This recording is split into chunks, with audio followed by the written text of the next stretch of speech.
गढ़ड़ा प्रथम का पहला वचनामृत है। भगवान के स्वरूप में मन की अखंड वृत्ति।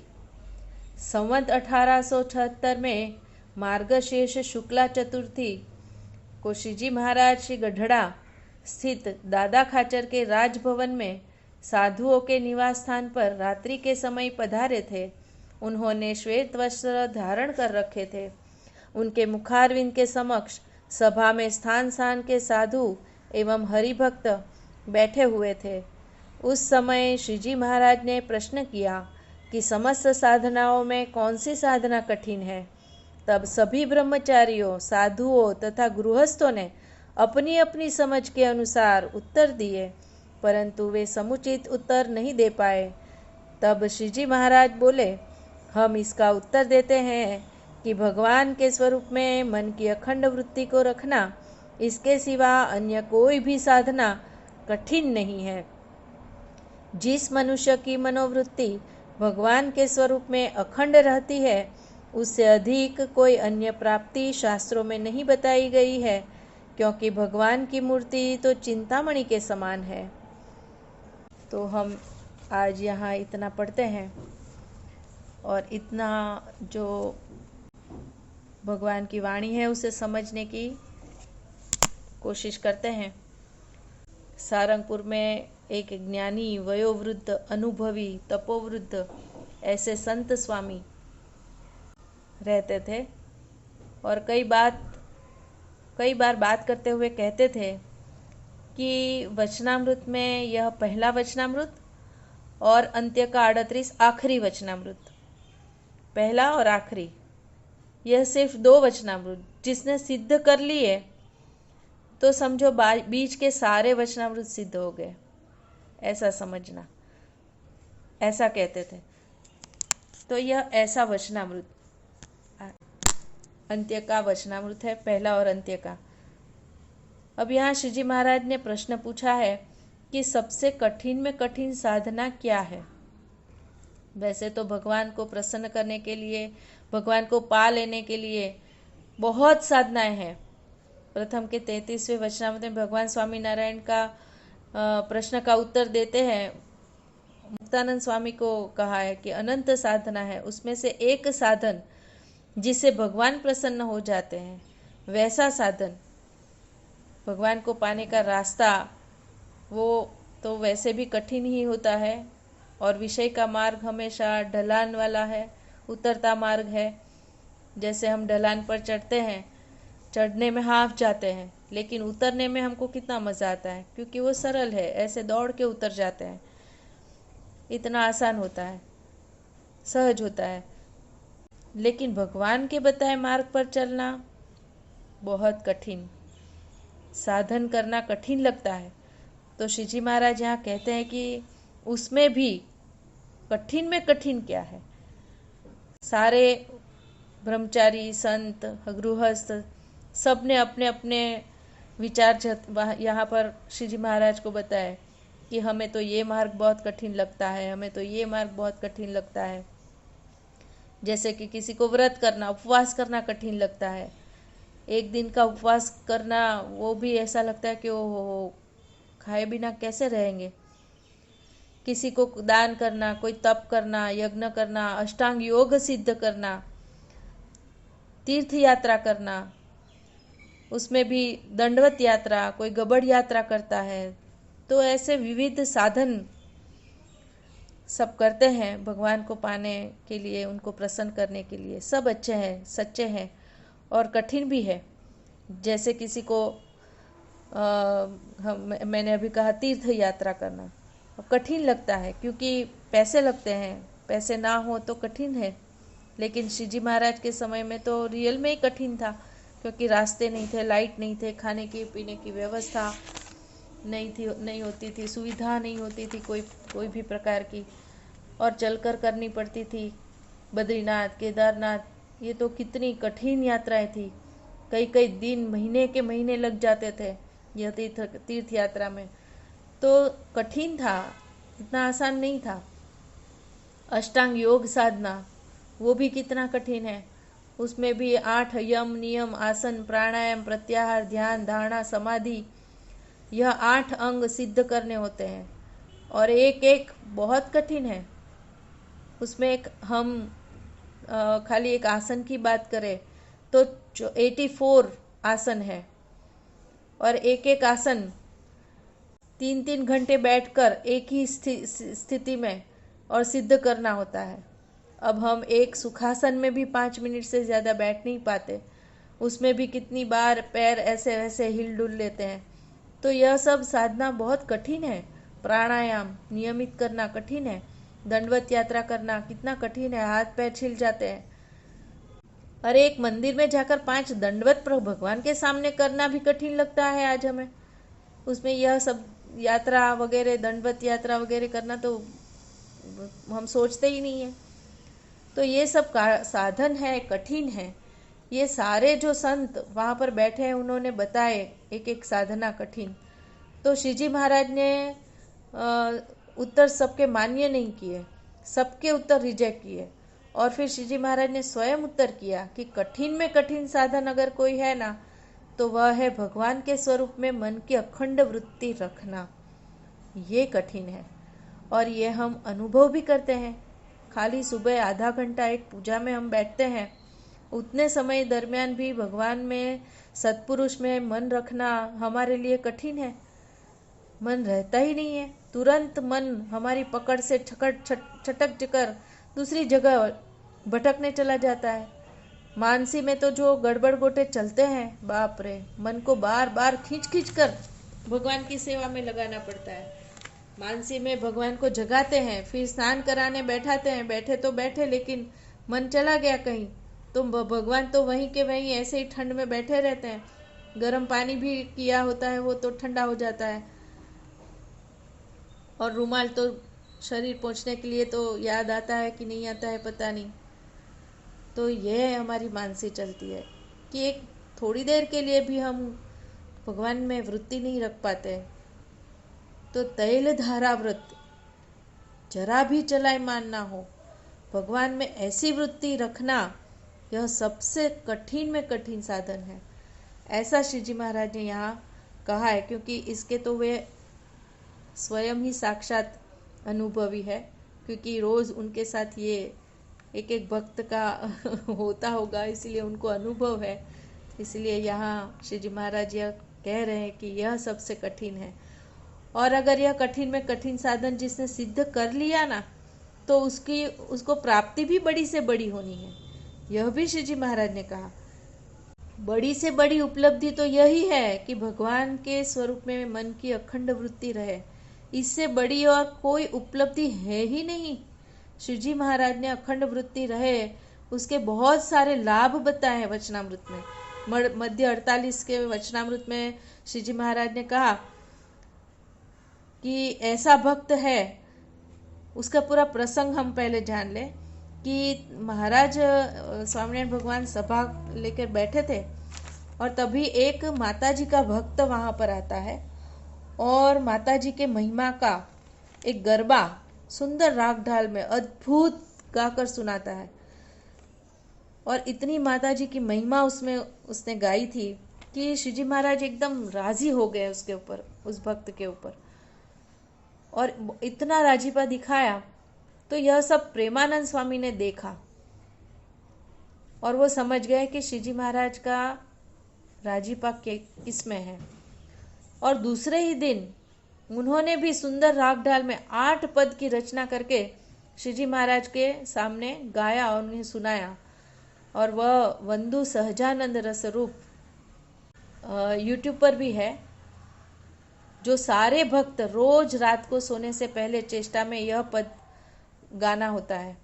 वंदु सहजानंद रस रूप अनुपम सारने रे लोल। तो यह पद प्रेमानंद स्वामी ने अद्भुत मूर्ति का, श्रीजी महाराज की मूर्ति का नख से शिखा पर्यंत ऐसा वर्णन किया है कि अगर हमारा मन उस वर्णन के आधार से मूर्ति में एक तार हो जाए ना, तो अखंड वृत्ति रहने लगे। ऐसा अद्भुत महिमा श्रीजी महाराज का इसमें प्रेमानंद स्वामी ने गाया है। और जब श्री जी महाराज ने यह सुना तो श्री जी महाराज ने भी इतना सराहा और कहने लगे कि जिसकी मन की वृत्ति भगवान की मूर्ति में लगी, इस पद में जैसी कही है ना वैसी। हाँ, तो श्री जी महाराज कहते हैं मन करता है कि उनको हम साष्टांग दंडवत प्रणाम करें, और जिसे इस तरह नख से शिखा तक मूर्ति का चिंतन अंतःकरण में होता है, तो वह ऐसी वासना युक्त अगर है और वासना युक्त देह छोड़ता है, तो फिर भी उसे कभी गर्भवास में आना ही ना पड़े। और अगर ऐसे जीवन जी रहा है तो भी वह परम पद को पा लेता है। मतलब वासना युक्त जीवन जी रहा है और फिर भी अगर उसके मन मूर्ति में लगा हुआ है तो वह परम पद को पा लेता है। तो मर के गर्भवास मिट जाता है और जीते जी परम पद पा लेता है। कितना बड़ा लाभ। फिर श्री जी महाराज कह रहे हैं कि ऐसे मूर्ति का चिंतन है, वह तो कृतार्थ हो चुका है, उसे कुछ भी करना बाकी नहीं रहा है। और इससे बड़ा यह मनुष्य देह का और क्या लाभ है। इससे बड़ा कोई और लाभ हो ही नहीं सकता। और वह भक्त ही हरिभक्त में मुखिया है, ऐसा श्री जी महाराज ने कहा। तो जिसकी वृत्ति अखंड भगवान में लगी है, उसे ऐसे ऐसे लाभ श्री जी महाराज कहते हैं होने वाले हैं। तो श्री जी महाराज ने प्रथम के 24वें वचनामृत में भी कहा कि ज्ञान की स्थिति हो जाती है। जिसे ऐसी लगन लगी है ना मूर्ति में, यही ज्ञान की स्थिति है। तो वो ज्ञान कैसा है? तो प्रकृति पुरुष से पर है। और जिसको यह ज्ञान में स्थिति हो गई है, उसको प्रकृति पुरुष और प्रकृति पुरुष का कार्य यह कुछ भी नजर में आता नहीं है। और एक रस चैतन्य का अनुभव होता है, और उस चैतन्य में भगवान की मूर्ति उसे अखंड दिखाई देती है। ऐसी बात करके श्री जी महाराज कहते हैं कि पर की स्थिति यानी प्रकृति पुरुष से पर ऐसा ज्ञान, यानी अक्षर और पुरुषोत्तम। हम देखते हैं प्रकृति पुरुष से के ऊपर कौन है? अक्षर और पुरुषोत्तम। तो उनका ज्ञान मतलब अक्षर रूप होकर पुरुषोत्तम को पाने का जो ज्ञान है, उसकी बात यहाँ पर श्री जी महाराज कर रहे हैं। यह ज्ञान सिद्ध कब हो सकता है? जिसे प्रत्यक्ष भगवान की मूर्ति का ऐसा है चिंतन होता है, उनकी ऐसी स्थिति ज्ञान की स्थिति हो जाती है। मतलब भगवान की मूर्ति का जितना चिंतन, प्रत्यक्ष मूर्ति का जितना चिंतन हम करेंगे, तब ऐसी स्थिति बन जाएगी। प्रथम 23 में भी भगवान स्वामीनारायण की स्थिति की बात करते हैं और कहते हैं कि आत्मा रूप होकर परमात्मा की भक्ति करनी है। और ऐसी स्थिति नहीं की है और देहाभिमान युक्त है, तो श्री जी महाराज कहते हैं कि उसे कभी भी विघ्न आ सकता है। साधना मार्ग में उसे कभी भी विघ्न आ सकता है।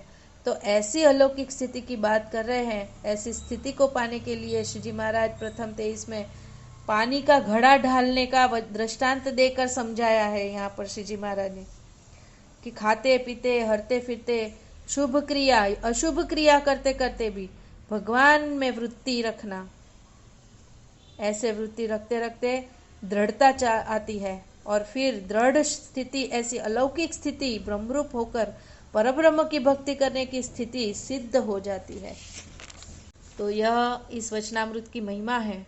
और अगर ऐसी भगवान के स्वरूप में अखंड वृत्ति रहने लगी, तो भगवान श्री जी महाराज कहते हैं उसे तो चिंतामणि मिल गई। चिंतामणि मतलब चिंतामणि जिसके पास होती है, जिसके हाथ में होती है, और वो जो चिंतन करे उसे वो मिल जाता है। तो प्रथम 14वें वचनामृत में भी श्री जी महाराज ने कहा कि संत का समागम मिला तो मानो परम चिंतामणि और कल्प वृक्ष मिल गया है।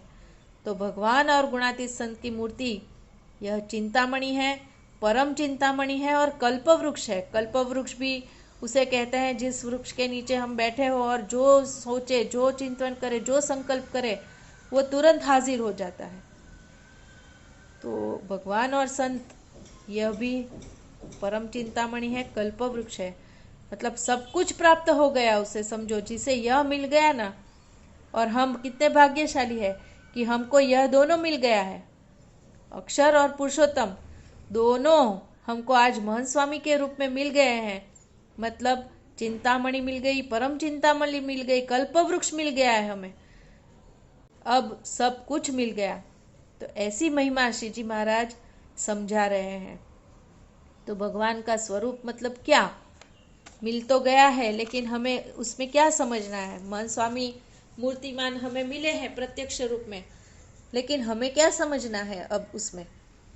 तो शास्त्री जी महाराज सारंगपुर में एक बार थे, तब संत स्वामी भी वहीं पर थे और सभा मंडप में भावनगर के हरिभक्त कुबेर भाई और दूसरे सारे हरिभक्त मिलकर गोष्ठी कर रहे थे। इसी वचनामृत के प्रथम के पहले वचनामृत कहीं पर ही गोष्ठी चल रही थी, और इसमें यही प्रश्न उठा कि भगवान का स्वरूप मतलब क्या। तब सबने अपने अपने उत्तर दिए। संत स्वामी ने कहा कि भगवान का स्वरूप मतलब जब श्री जी महाराज बात करते हैं तब श्री जी महाराज, लेकिन उनके धाम गमन के बाद सत्पुरुष जिसके द्वारा श्री जी महाराज प्रकट है वह भगवान का स्वरूप है। और यह सब चर्चा चल ही रही थी, और बराबर तभी शास्त्री महाराज भी अपनी रूम में से बाहर वहाँ पर आ गए और उन्होंने पूछा कि क्या गोष्ठी चल रही है। तब सबने बताया कि यही बात बताई कि शास्त्री जी महाराज तब शास्त्री जी महाराज ने कहा कि ये संत स्वामी जो कह रहे हैं ना वही बराबर है। तो आज हमारे लिए वर्तमान काल में परम पूज्य महंत स्वामी महाराज भगवान का स्वरूप है। जब श्री जी महाराज थे तब वह भगवान का स्वरूप भगवान ही थे, लेकिन उनके देह में गमन के बाद आज महंत स्वामी महाराज हमारे लिए भगवान का स्वरूप है। और उनमें अखंड वृत्ति हमें रखनी है, और यह कठिन में कठिन साधन है, लेकिन यही बड़ी प्राप्ति भी है। बड़ी से बड़ी प्राप्ति यही है। तो डॉक्टर कलाम का एग्जाम्पल ले तो 48 यूनिवर्सिटी से उन्होंने पीएचडी की डिग्री प्राप्त की थी, और बहुत बड़े वैज्ञानिक मिसाइल मैन के रूप में जाने जाते हैं, और भारत के राष्ट्रपति 2 बार शायद रह चुके हैं, तीसरी बार भी रहने वाले थे, लेकिन प्रमुख स्वामी महाराज से आज्ञा ली तो प्रमुख स्वामी महाराज ने मना कर दिया। तो ऐसी लोकप्रियता लौकिक रूप में देखे तो प्राप्ति तो बड़ी है, बहुत बड़ी प्राप्ति है उनके जीवन की, लेकिन उससे भी बड़ी से बड़ी प्राप्ति तो यह है, क्योंकि इसी प्राप्ति से स्थिरता, शांति, सुख सब कुछ मिलता है। और हमारे जीवन में हम अल्टीमेट यही पाने के लिए तो सारा उद्यम कर रहे हैं, मेहनत कर रहे हैं, पैसा कमाते हैं, सत्ता चाहिए, सुंदरी सत्ता, सब कुछ इसके पीछे हम दौड़ते हैं कि कहीं से मुझे सुख मिल जाए, कहीं से किसी चीज़ में से मुझे शांति मिल जाए। मुख्य हेतु तो यही है, सुख शांति मिलना, और मिल भी जाती है लेकिन क्षणिक, थोड़ी देर रहती है, फिर वही सुख दुख का कारण बन जाता है। तो शाश्वत सुख और शांति की दौड़ आत्मा की है, और शांति और सुख भगवान ने, नारायण ने अपने चरण में रखेंगे। भगवान के अंदर सुख और शांति है जो शाश्वत है। तो भगवान में अगर अखंड वृत्ति रहेगी तो उसे अखंड सुख और शांति मिलती है, और यह सबसे बड़ी से बड़ी प्राप्ति है। और कैसा सुख मिलता है उसकी भी कई वचनामृत में श्री जी महाराज ने बात करी है।